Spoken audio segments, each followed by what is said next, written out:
Good morning my dear brothers and sisters in Christ.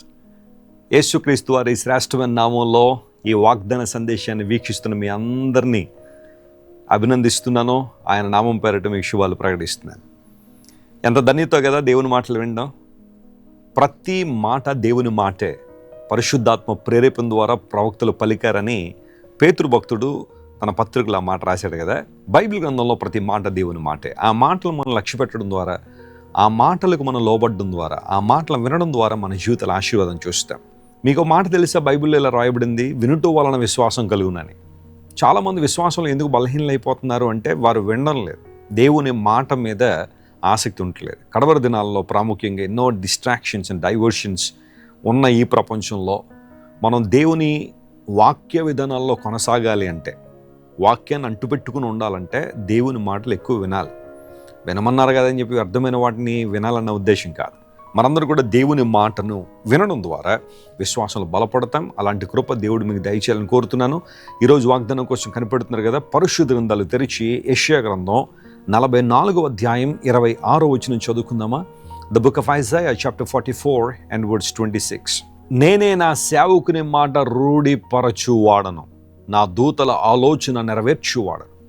యెరూషలేము నివాస స్థలమగుననియు యూదా నగరులను గూర్చి అవి కట్టబడును అని నేను ఆజ్ఞయించున్నాను. దాని పాడైన స్థలములను బాగు చేయువాడను నేనే. దేవుని నామానికి మహిమ కలుగును గాక. నేను నా సేవకుని మాటను ఏం చేస్తానో రూఢిపరుస్తాను అన్నాడు.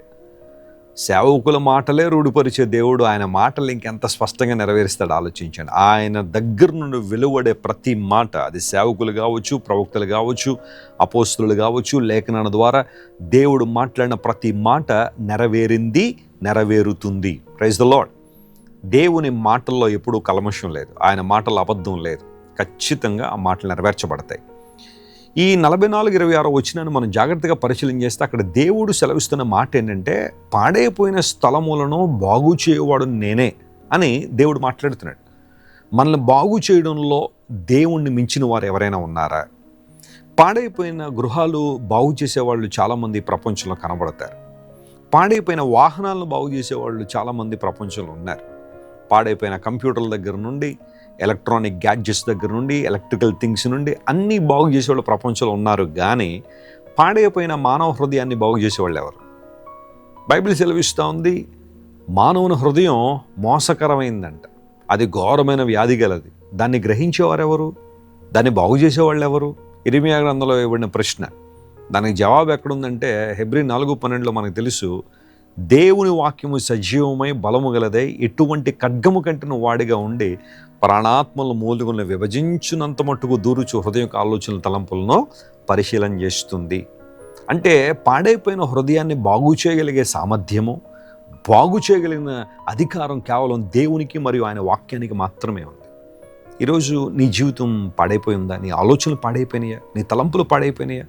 చాలామంది యవన బిడ్డలు మాకు ఉత్తరాలు రాస్తుంటారు, ఈమెయిల్స్ రాస్తూ, అన్న మా కోసం ప్రార్థించండి, మా ఆలోచనలు పాడైపోయినాయి, గాడి తప్పిపోయినాయి. ఎంత మంచిగా ఆలోచన చేద్దాం అనుకున్న అపవాది మమ్మల్ని ప్రక్కకి ఈడ్చుకుని పోతున్నాడు. లోక సంబంధమైన ఆలోచనలు, వ్యర్థమైన ఆలోచనలు, వ్యర్థమైన కామాతురతో కూడిన ఆలోచనలతో మేము సఫర్ అవుతున్నాం, మా కోసం ప్రార్థించిన ఎంతోమంది యవన బిడ్డలు ఈ ప్రార్థన వస్తుంది కోరుతున్నారు. నిజమే, హృదయము కొన్ని సందర్భాల్లో మనిషిని మూర్ఖత్వం వైపు నడిపించేస్తుంది. అందుబట్టి కొంతమంది అంటూ ఉంటారు కదా, నా మనసు ఏం చెప్తుందో అదే చేస్తాను, నా హృదయం ఏం చెప్తుందో అది చేస్తాను. నువ్వు నేను మన హృదయం ఎలా చెబుతుందో, మన మనసు ఎలా చెప్తుందో చేయడానికి పిలవబడలేదు. దేవుడు ఏం చెప్తున్నాడు అది మనం చేయాలి. ఆయన వాక్య ప్రకారం నడవాలి. ఎందుకోసం? కొన్నిసార్లు మూర్ఖత్వం అనేది మనిషి హృదయంలోంచి పుడుతుందని బైబిల్లో రాయబడి. నీ హృదయంలోంచి వచ్చే ఆలోచనలన్నీ కరెక్ట్ నువ్వు అనుకోవడానికి లేదు. నీ హృదయంలోంచి వచ్చే ఆలోచనలన్నీ సరైనవని అనడానికి లేదు. దేవుని నుండి నువ్వు ఆలోచన పొంది ఆయన చిత్తానుసారం జీవించాలి. అది దేవుడు కోరుతున్నాడు. మనల్ని బాగు చేసే దేవుడు ఆయన. కీర్తన గ్రంథం 107వ కీర్తన 20 వచ్చిన మనం చదివితే, ఆయన తన వాక్కును పంపి వారిని బాగు చేశాను అనే మాట. God sends his word and he heels them.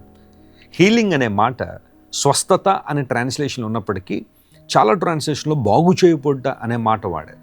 కొంతమందికి శారీరకంగా స్వస్థత అవసరం అయితే, కొంతమందికి మానసికంగా స్వస్థత కావాలి. పైకి చూడ్డానికి వారు బాగానే ఉంటారు, ఆరోగ్యంగా ఉన్నట్టే కనబడతారు, చాలా చక్కగా నలుగురిలో ఉన్నప్పుడు నవ్వుతూ ఉంటారు, ఆనందంగా ఉన్నట్టు కనబడతారు. కానీ హృదయంలో ఏదో ఒక వెలితి, ఏదో ఒక కొరత, ఒక భయంకర బాధతో సఫర్ అవుతూ వారి జీవితాల నెమ్మది ఉండదు. ఒంటరితనంతో ఉన్నప్పుడు వారు సఫర్ అయ్యే విధానం చాలా భయంకరంగా ఉంటుంది. నిద్ర పట్టదు, రాత్రులు ఎంత పడుకుందామన్నా నిద్ర పట్టక భయంకర పరిస్థితులు ఎదుర్కొన్న వాళ్ళు ఉన్నారు. వారి మనస్సుకు తగిలిన గాయాలు అలాంటివి. ఎవరో నమ్మిన వారు మోసం చేయడం, నమ్మిన వారు విడిచి వెళ్ళిపోవడం, నమ్మిన వారు అబద్ధాలు వారి మీద ప్రచారం చేయడం, ఇలాంటివన్నీ చేయడం ద్వారా హృదయం గాయపడిపోయి దాన్ని బాగు చేసేవాళ్ళు ఎవరికి చెప్పుకోలేని పరిస్థితుల్లో వారు ఉంటే, you can come to the presence of God and cry out before the throne of Jesus. యేసు క్రీస్తు ప్రభు సింహాసనం ముందు, ఆయన కృపాసనం ముందు నువ్వు వచ్చి నీ హృదయ స్థితిని ఆయనకు చెప్పుకోగలిగితే ఆయనను బాగు చేస్తాడు. ఆయన చెడిపోయిన జీవితాలు మాత్రమే కాదు, కృంగిపోయిన హృదయాలను కూడా ప్రభువు లేవనెత్తగలడు. నేను బాగు చేసే దేవుడు ఆయన. ఒకవేళ లోకం నీలోనికి వచ్చి లోక ప్రభావాన్ని బట్టి అన్ని విషయాలు నీ జీవితంలో పతనమైపోయా, బంధాలు విచ్ఛిన్నమైపోయినాయా, కుటుంబాన్ని పాడు చేసుకున్నావా, ఉద్యోగం పోయిందా, నీ వ్యాపారంలో నష్టం వచ్చేసిందా, నీ అపనమ్మకత్వాన్ని బట్టి రా ప్రభు దొరికిరా. నీ జీవితాన్ని ప్రభువుకు అప్పగించు. ఆయనను తిరిగి కట్టే దేవుడు ఆయన, బాగు చేసే దేవుడు ఆయన. పడిపోయిన ప్రాకారం తిరిగి నిలబెట్టడంలో ఆయన మించిన వారు లేరు. నేను మాట ఇచ్చాను నెరవేరుస్తానని చెప్పిన దేవుడు, వాగ్దానాలు నెరవేర్చే దేవుడు ఆయన. ఒంటరితనంతో బాధపడుతున్న వారితో ప్రభు మాట్లాడుతున్నాడు, నేను నిన్ను విడువను, నిన్ను ఎడబాయనని. దేవుడు నన్ను మర్చిపోయాడేమో అని అనుకుంటున్నామేమో. దేవుడు నీతో మాట్లాడుతున్నాడు, చూడు నా అరచేతుల్లో నిన్ను చెక్కుకున్నానని వాగ్దానం చేసే దేవుడు. నాకు సహాయం ఎక్కడి నుండి వస్తుందండి? కొండల వైపు నా కన్నులు ఎత్తుచున్న నాకు సహాయం ఎక్కడి నుండి వస్తుంది? భూమి ఆకాశం సృజించిన దేవుని దగ్గర నుండి నాకు సహాయం వస్తుంది. దేవుని సహాయకర్త ఆయన, అన్ని విషయాలు నడిపించేవాడు. దేనికి ఆధారపడద్దు దేవుని బిడ్డ, దేనికి నువ్వు కృంగిపోవాల్సిన అవసరం లేదు. నమ్ము దేవుణ్ణి, ఆయన గట్టిగా పట్టుకో, విశ్వాసంలో ముందు కొనసాగు, భక్తి జీవితంలో వెనుకకు జారిపోవద్దు. దేవుని వాక్యాన్ని ప్రేమిస్తూ ఆయన వాక్యపు వెలుగులో నువ్వు నడవగలిగితే అసాధారణ కార్యాలు, అద్భుతాలు నీ జీవితంలో జరుగుతాయి. ప్రార్థన చేసుకుందాం. ప్రేమగల తండ్రి, ఇంతవరకు మీరు మాకు ఇచ్చిన శ్రేష్టమైన సందేశాన్ని బట్టి నీకు స్తోత్రాలు. ఈ వాగ్దానాన్ని మా జీవితంలో నెరవేర్చి గొప్ప కార్యాలు జరిగించండి. మీరు మమ్మల్ని బాగు చేసే దేవుడు నాయన. ఈ లోకంలో ఉన్న కాలంలో అనేక మందిని బాగు చేశావు. మానసికంగా, శారీరకంగా, ఆధ్యాత్మికంగా పతనమైన వారిని అనేక మందిని లేవనెత్తావు ప్రభువా. లేవనెత్తడం అంటే నీకు ఇష్టం ప్రభువా. నీకు వందనాలు. ఈరోజు మా ప్రియులు ఎంతమంది అయితే నీ ద్వారా లేవనెత్తబడాలని కోరుతున్నారో, కృంగిన స్థితిలో, పడిపోయిన స్థితిలో ఉన్నారో వారందరినీ నీవే లేవనెత్తి బలపరిచి నీ మహిమ కొరకు వాడుకోనండి. అనారోగ్యంతో ఉన్న వారికి స్వస్థ ఇవ్వండి, విడుదల లేని వారికి విడుదల ఇవ్వండి. ఆర్థికంగా చితికిపోయిన వారు లేవనెత్తండి. ఈ వాగ్దాన సందేశం ద్వారా మా ప్రియులందరినీ బలపరిచి నామని మహింపరచుకోమని యేసుక్రీస్తు వారి దివ్య సముఖంలో ఈ మా మనవులు సమర్పించి వేడుకొనిచున్నాం తండ్రి. Amen, amen.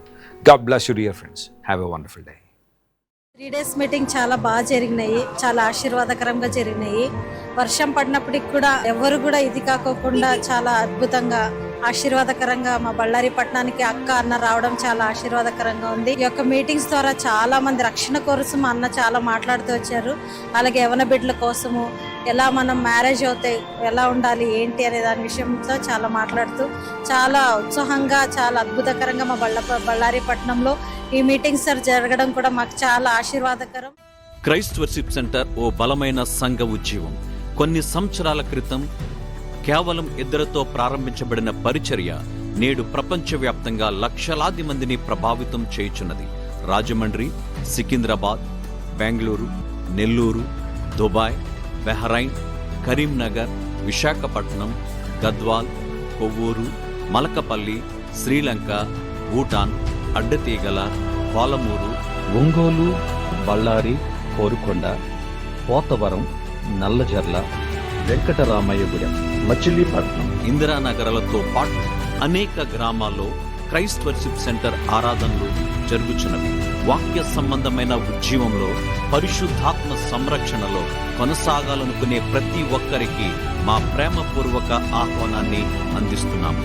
రండి, ఆత్మతో సత్యముతో ప్రభువైన యేసుక్రీస్తును ఆరాధిద్దాం. మీరు ఇంతవరకు విన్న దైవ సందేశం మరియు దేవుని సేవకులు చేసిన ప్రార్థన మీకు ఆశీర్వాదకరముగా ఉన్నదని విశ్వసించుచున్నాము. ఈ సందేశాన్ని మీ స్నేహితులకు, బంధువులకు షేర్ చేయండి. మీకు ఏదైనా ప్రార్థన అవసరత ఉన్నచో మా ఫోన్ నంబర్లకు కాల్ చేయండి. దేవుడు మిమ్మల్ని ప్రేరేపిస్తే విశ్వాసంతో సాగుచున్న ఈ పరిచర్యను ప్రోత్సహించండి. మరిన్ని వర్తమానాలు, పాటలు వినుటకు జాన్ వెస్లీ మినిస్ట్రీస్ అను మా యూట్యూబ్ ఛానల్ను సబ్స్క్రైబ్ చేసుకొనండి. ప్రభువైన యేసుక్రీస్తు కృప మీకు తోడైండును గాక.